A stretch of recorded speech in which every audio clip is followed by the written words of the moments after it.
Jason, some of the players have mentioned that some of the veterans spoke up in the locker room after the game, and that you did as well. What would you say the general message was? We have to be better. I think just looking at the defensive side, I thought, again, 74-70, it was, shoot around. And talking about Turner, I thought we did a good job of taking away Turner in that third quarter. I've said this before, when we score the ball, we'll play both sides of the ball. In that third quarter, we kind of went cold. And they kept playing, and that's a credit to Indiana. They kind of, play one way, and that's with the pace and putting pressure on you, shooting the three.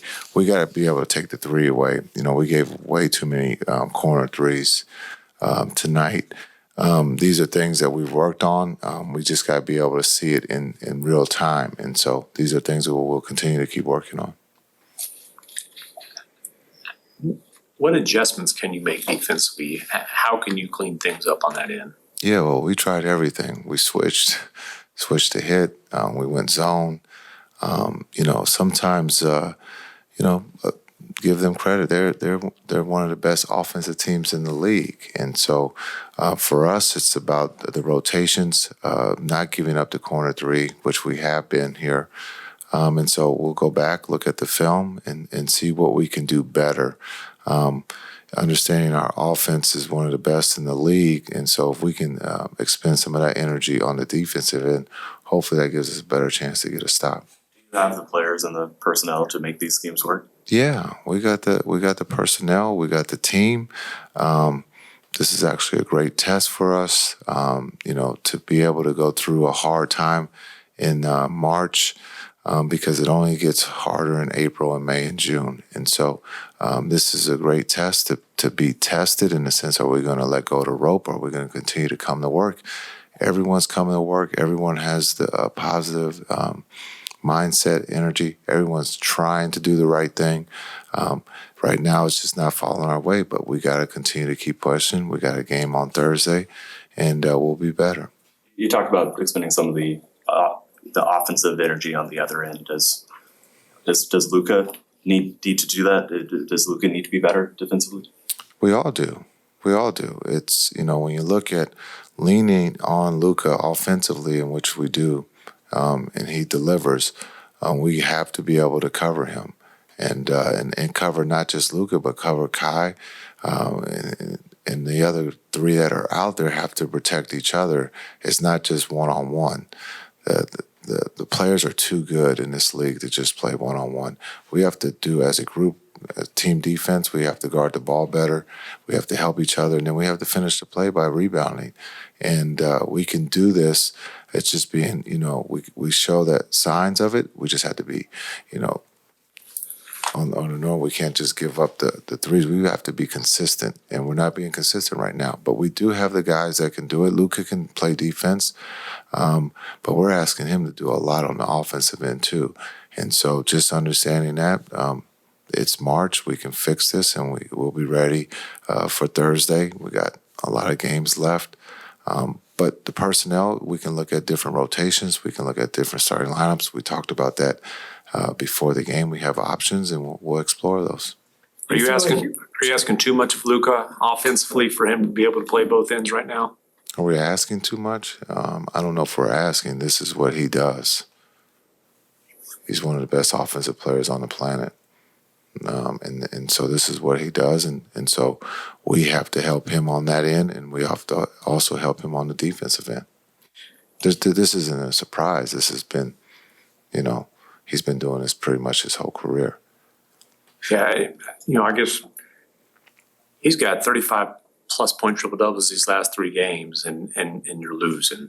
And I'm just wondering, is it possible for him to have that big of a burden offensively and hold up his end of the bargain on the defensive end? It's playing, 38, 40 tonight, 43 minutes. Yeah, he loves the play. He loves the competition.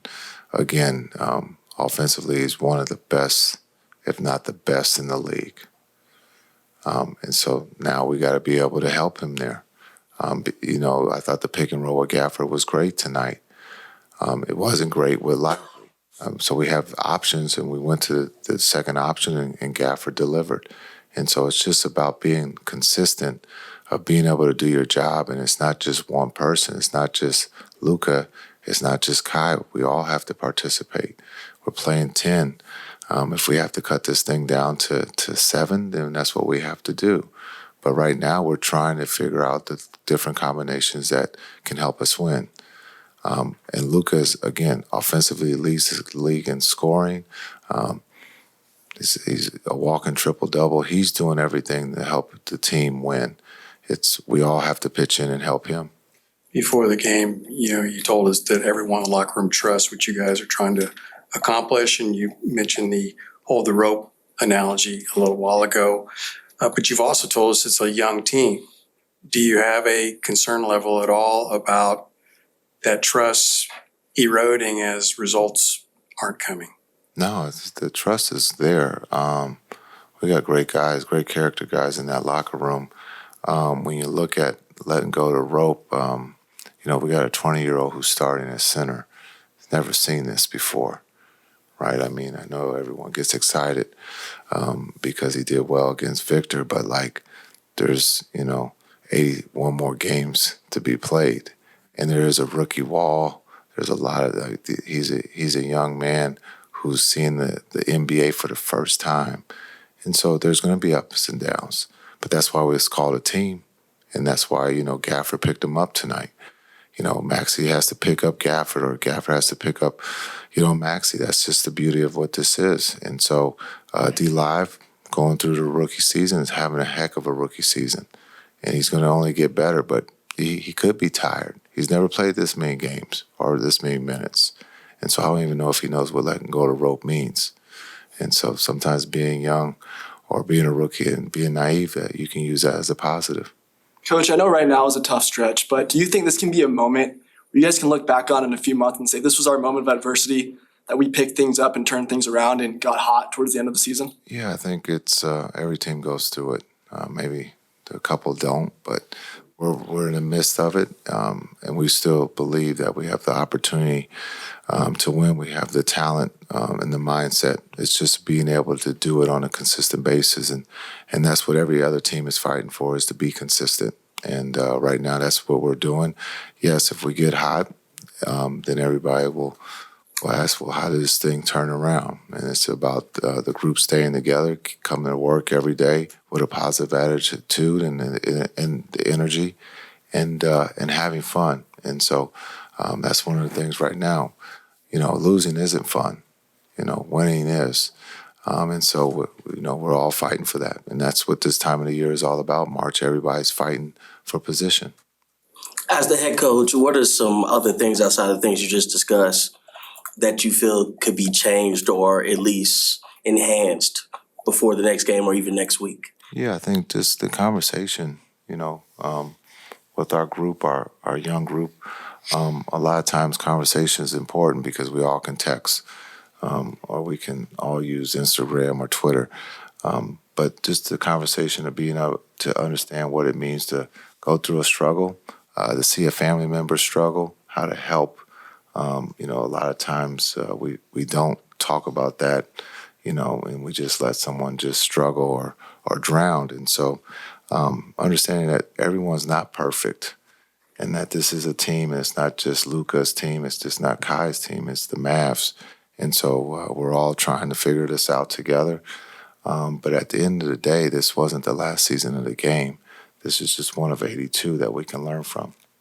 And so to answer your question, change, yeah, there'll be change. There could be a different lineup. There could be a different rotation. But, understanding how this group will handle that is big, and hopefully they handle it in a positive way.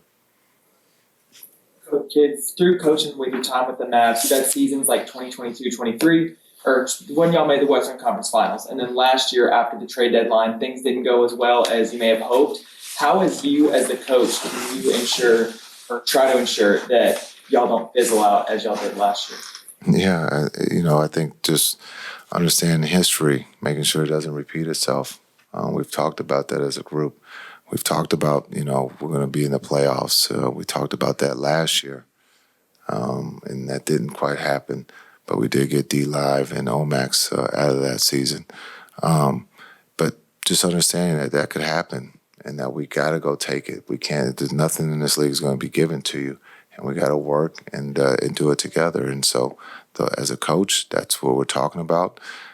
We're showing where we're making our mistakes and we're working on it. Now it's just a matter of the players being able to do it when they see it. Coach, are you confident that they're hearing you when you preach any of those messages you talk about? Yeah, I think someone just brought it up that I talked. You know, as much as a coach talks, the peers have to talk because the respect comes from the peers and also from the coach. And so just understanding that, you know, the message is clear and it's positive. No one's panicking as much as you guys would like to write that. But, you know, it's basketball. It's a game that we can learn from each other when things are tough and who's in it and who's out. And that's what we're going to see right now. And that's the beauty of what we have when we believe in that locker room. We got great guys that are going to fight. Coach, I guess one last interesting thing I wanted to mention was you were obviously a great player. How does that help you for this moment when you're dealing with adversity as a leader, as a coach? How does your background as a great player help you for this? Yeah, you know, that's a great question. Being a great player or just a great person or a great coach, you just draw from the past. Being able to share with Kai and Luka, you know, what it means to be great and what it means to be a leader. And those two are doing it on and off the floor. Being able to help D Live as a rookie, you're going to touch the ball. He's human. He's got other things that go on in life that could be bothering him too. But we always are judged just on points or minutes or scoring and just on or rebounds or block shots. But do you really know the person that you're criticizing? You know, and so that for me is about helping these young men be professionals on and off the floor. And that's what we have. We got a great group. PJ's playing at a high level for us on defense and offense. When you look at Gafford coming from the Wizards, talking about the longest win streak was 2, right? And so there's a lot of positive things happening here. As I said earlier, Rome wasn't built in a day. 2011 wasn't built in a day, right? And so there's only a few of us in that locker room who've won at the highest level. And so it's for us to help these young men get through this tough time. And guess what? It won't be the last time. This is D Live's first year. He's going to play, 15 to 20 years in this league. And so he's going to be able to carry that, that torch of being able to lead. I think he's going to be one of the best leaders that the Mavs have had when it's all said and done. Coach, PJ Washington talked a little bit about the defense and talked about how important effort is for defense. What kind of things do you say to your guys if they're lacking effort on defense or if they're lacking some energy? Well, I have a joke. Is that all right if I give you a joke? Give me a joke, Andrew. Yeah, well, it's going to be both. I've told you this, and you guys, for whatever reason, don't listen. Our offense is our defense. Have I not said that? You said it. Okay. So when we score, we will play defense. And I'm half joking, but I'm being also serious. Like when we put the ball in the basket, we are really good on both ends.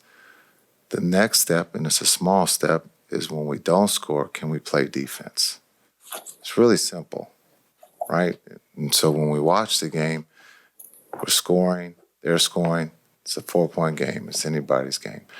When we didn't score, we stopped playing defense. So now the next step is to be able to recognize that and be able to play defense. And so to answer your question without the joke or being sarcastic, it's just a matter of being able to be unselfish and sacrifice.